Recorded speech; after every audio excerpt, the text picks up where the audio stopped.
বন্ধুরা, আজকে ডিমের একটি অসাধারণ রেসিপি তোমাদের সাথে শেয়ার করছি।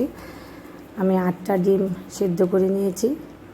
সেদ্ধ করে ছুলে মাঝখান থেকে একটু একটু করে কেটে নিয়েছি, যাতে নুন তেল মশলা ভেতরে ঢোকে এবং ডিমগুলো খেতে বেশ ভালোই হয়।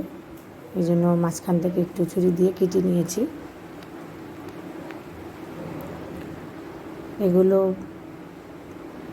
এবার একটু হলুদ লঙ্কার গুঁড়ো দিয়ে একটু মেখে রাখবো। প্রায় 10 মিনিটের মতো একটু মেখে রাখবো। মেখে রাখার পর আমি তারপর সেগুলোকে ভেজে নেব, হালকা করে সাদা তেলে ভেজে নেব। আমি ডিম ভাপা করব, তার জন্য আমি একটা পেস্ট রেডি করব। একটু পোস্ত নিয়েছি, সাদা সর্ষে নিয়েছি, একটু চারমগজ, 4-5টা কাঁচা লঙ্কা, একটু নুন দিয়ে সেটা একটা পেস্ট রেডি করেছি।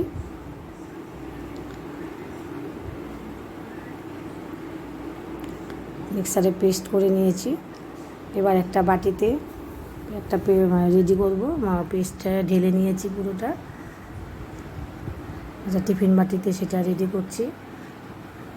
তার সঙ্গে আমি টক দই দিয়েছি, একটু ফেটিয়ে নিয়েছি নুন দিয়ে, এবং তার সঙ্গে একটু নুন অ্যাড করেছি, স্বাদ মতো নুন, এবং মিক্সারের বাটি ধুয়ে একটু জল দিয়ে দিয়েছি, এবং সর্ষের তেল দিয়েছি, ও একটা কাঁচা লঙ্কা দিয়ে দিয়েছি। এবার ভালো করে সেটা একটু মিশিয়ে নেব। এদিকে ডিমগুলো আমি 10-15 মিনিট আগে মেখে রেখেছিলাম। এবার সাদা তেলে হালকা করে একটু ভেজে নেব।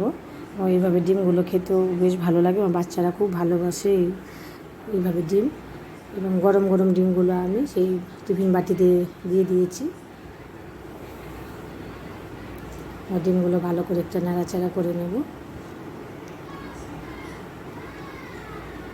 তারপর টিফিন বাটি ঢাকনা দিয়ে দিয়েছি।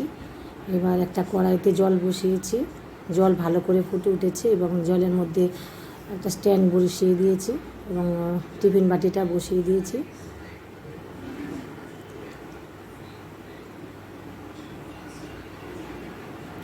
এবার ঢাকা দিয়ে দেব। প্রায় 10 মিনিট মিডিয়াম ফ্লেমে আমি বসিয়ে রাখবো। 10 মিনিট পর টিফিন বাটি ঠান্ডা হয়ে গেলে ঢাকা খুলে নেব। আমার ডিম ভাপা রেডি হয়ে গেছে।